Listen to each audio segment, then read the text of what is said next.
Je dirais que le diable, ou le mal, peut se manifester de trois façons. La première, c'est de façon ostentatoire et indéniable. Les armes, la drogue, les vices, Meyer Habib ou Gershom Scholem, etc. Les enfants les reconnaissent tout de suite.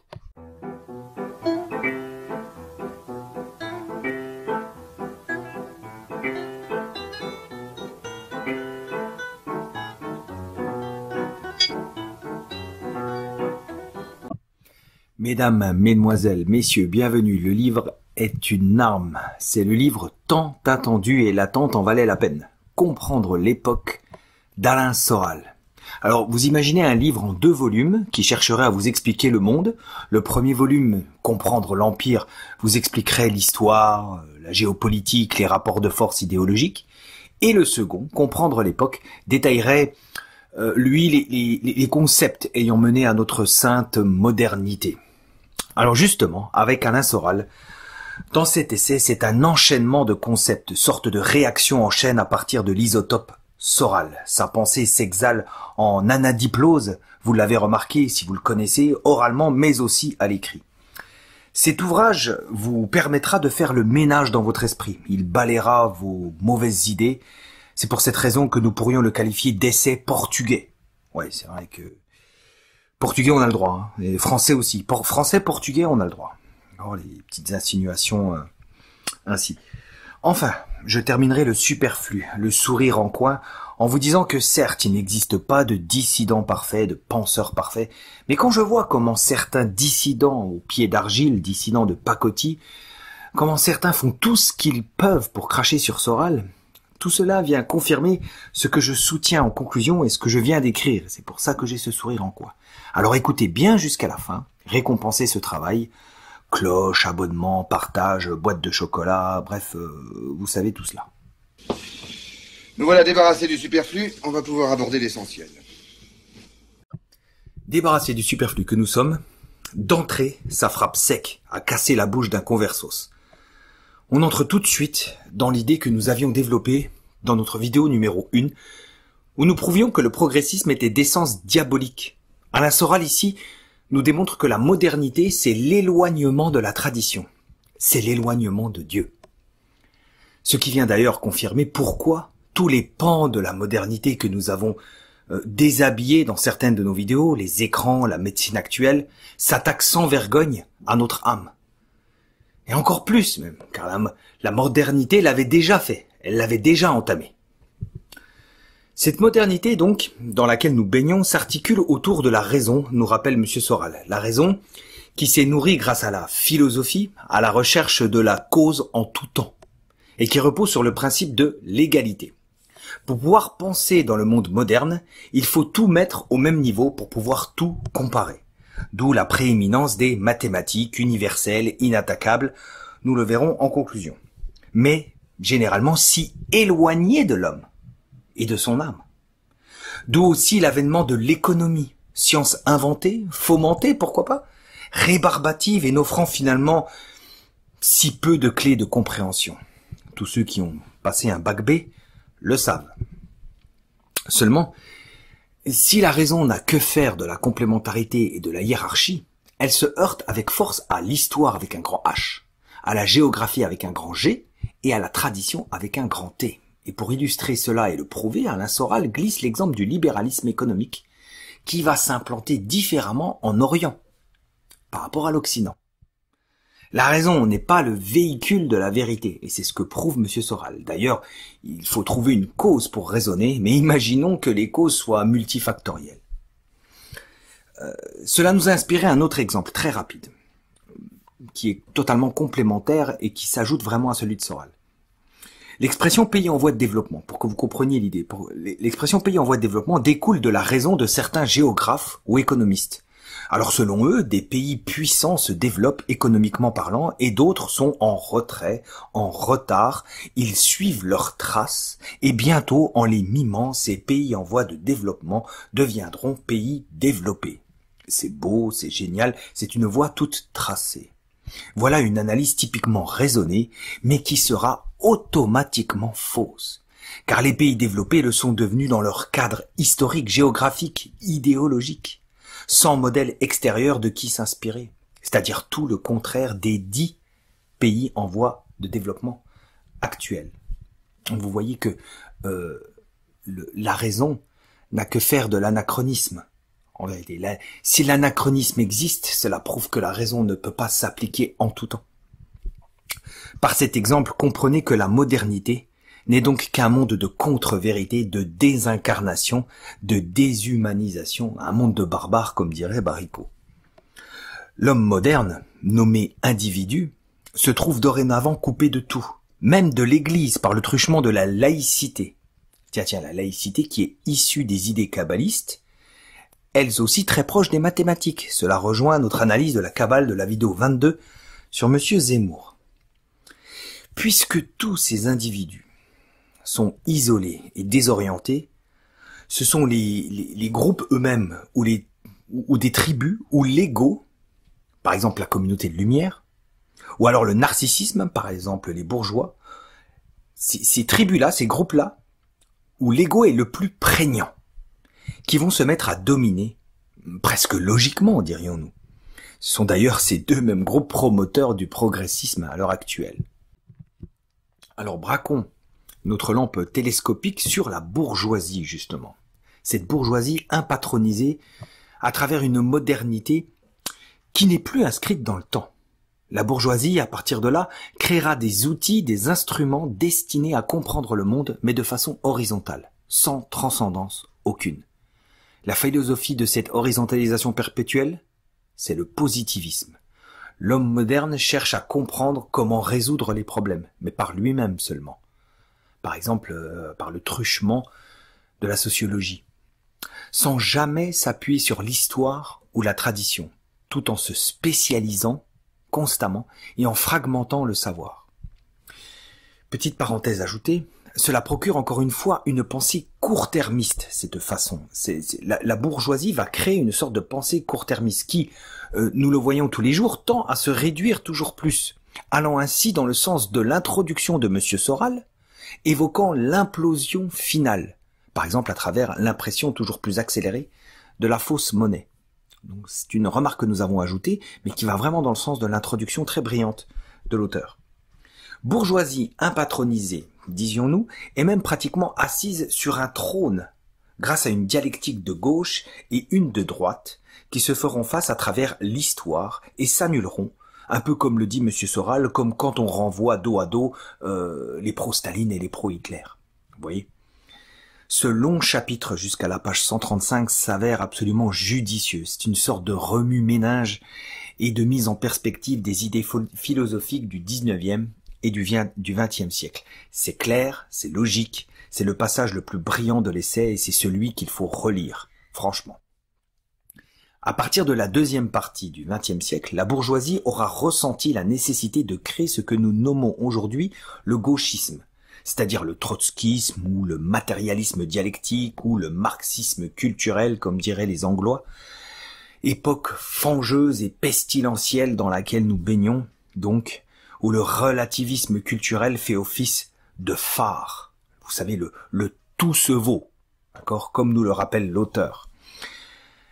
Finalement, la bourgeoisie, qui est née, qui est issue du concept d'égalité, et qui est née grâce à ce concept-là, créera une autre fausse égalité pour pouvoir rester au pouvoir. Au creux du dernier chapitre, Alain Soral donne l'essor à sa pensée en nous détaillant historiquement le concept d'égalité, un concept qui n'est pas né de la bourgeoisie, vous en doutez. Il va dépeindre 5 grands systèmes mondes qui sont basés sur le concept d'égalité. Avec en premier lieu, évidemment, le christianisme. Oui, car l'homme, Dieu, qui s'est dressé face à l'inégalité, c'est bel et bien le Christ. C'est lui qui vient s'opposer et mettre à mal l'inégalitarisme universel prôné par la monolatrie des Juifs. Nous sommes tous les enfants du Seigneur. En effet, déchargeant ainsi les Juifs, avec ici un grand J, de leur mission. Seulement, et vous le savez si vous suivez notre chaîne, par exemple la vidéo 6 devrait vous éclairer, le concept d'inégalitarisme juif ne sera pas aboli, bien au contraire. Le talmudisme anticatholique va s'en nourrir, de même que le sionisme plus tardivement. Parmi les autres systèmes mondes dont nous allons parler, il y a le marché. Le marché, c'est l'endroit où théoriquement tout le monde a sa chance. Vous voyez, encore l'égalité. Tout le monde a sa place, en fait, quelle que soit sa couleur, sa religion, etc. Et d'ailleurs, c'est même pire, car dans la finance, il y a cette idée complètement folle et complètement poussée d'égalité. Et elle est tellement prégnante, cette idée, qu'on fait croire au petit porteur qu'il peut concurrencer en bourse les plus grands acteurs financiers. Évidemment, c'est un leurre, c'est une chimère, c'est un attrape-nigo. L'aspect religieux n'a pas disparu, puisque la réussite dans le marché, c'est un peu comme une élection divine au sein du protestantisme états-unien, bien sûr. C'est la réussite matérielle qui est la preuve ultime de l'élection, ou l'inverse. D'ailleurs, avec eux, on ne sait plus, on ne sait plus trop avec eux. C'est le fameux « merci Dieu » balancé à la face du monde par les salariés d'Hollywood que sont les acteurs ou les salariés de la NBA que sont les basketteurs. Autre système monde, le communisme. Alors parlons aussi du communisme qui, lui, découle, comme le rappellent les séistes, d'une combinaison entre les droits de l'homme issus des Lumières et une réponse sociale violente face aux dérives du capitalisme industriel ou du marché. L'égalité ici, elle est visée par la dictature du prolétariat. C'est une finalité poursuivie. Une utopie, en fait, nous le savons bien. Petite parenthèse, très rapide. En dehors du livre de Monsieur Soral, et c'est absolument insupportable d'entendre parler de communisme en évoquant le nouveau paradigme post-Covid-19. Trop souvent, nous entendons parler de ça comme le font certaines trumpettes anglolâtres comme le béjaune Cossette Trudel. C'est risible, surtout quand on a comme cet homme, comme ce Cossette, surtout quand on a milité pour le droit des homos et des trans. Alors après, on voit du communisme partout, peut-être, je ne sais pas. Imaginez Gates ou Klaus Schwab qui, en tant qu'énervé ouvrier casseur de machines dans une usine de Gelsenkirchen de la Ruhr, ça n'a aucun sens, d'accord? Klaus Schwab, communiste, aucun sens. Bon, redevenons sérieux. Retournons dans les cimes du concept avec Alain Soral.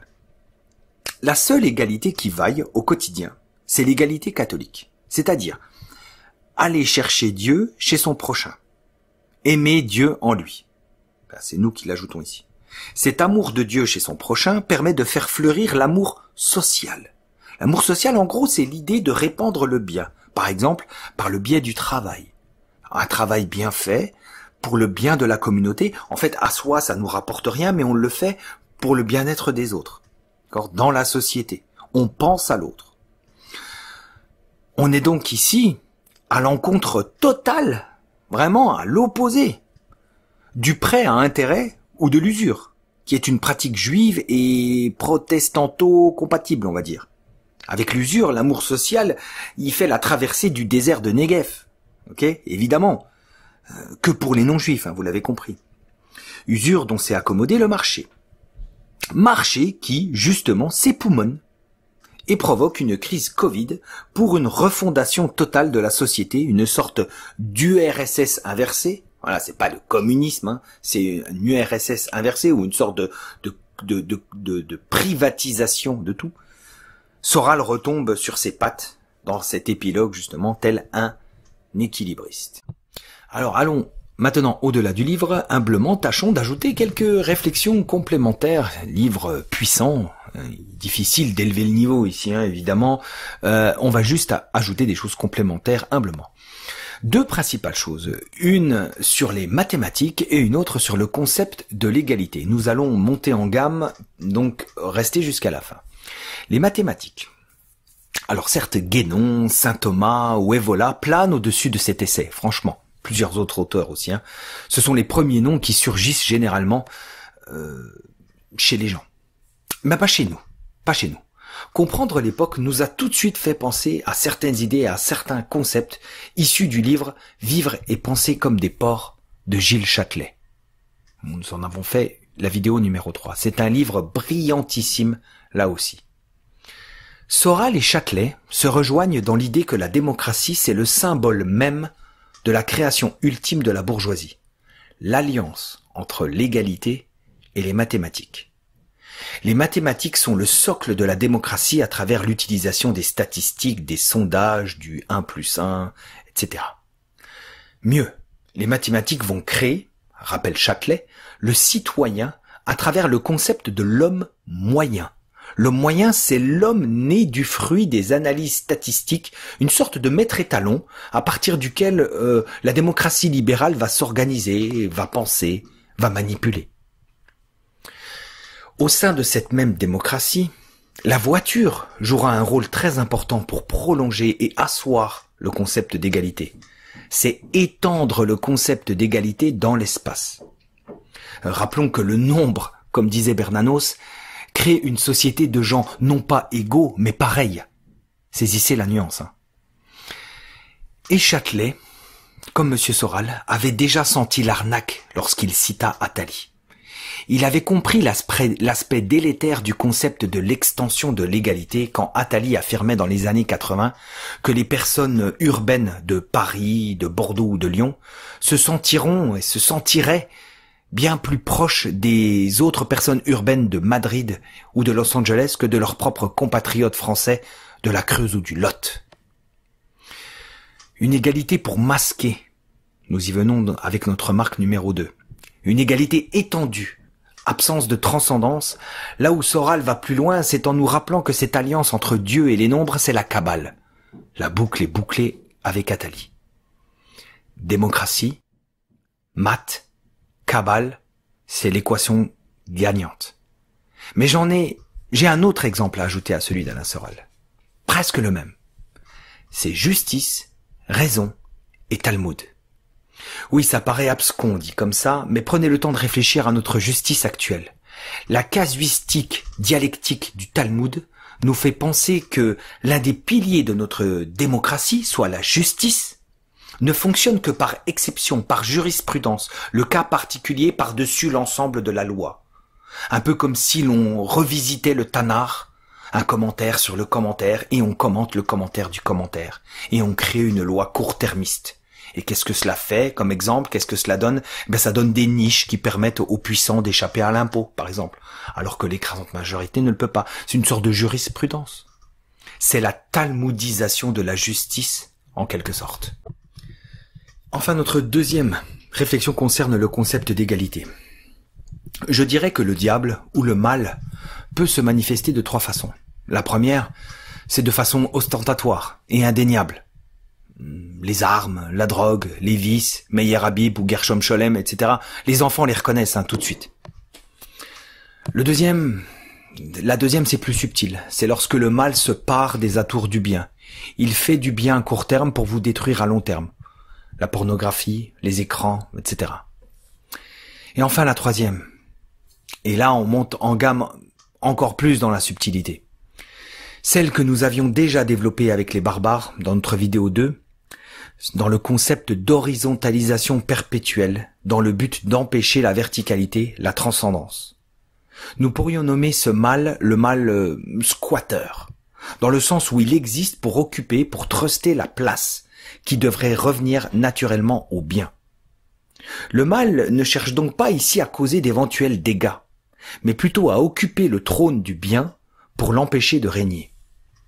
Et c'est ainsi qu'il faut comprendre le concept d'égalité. Vraiment.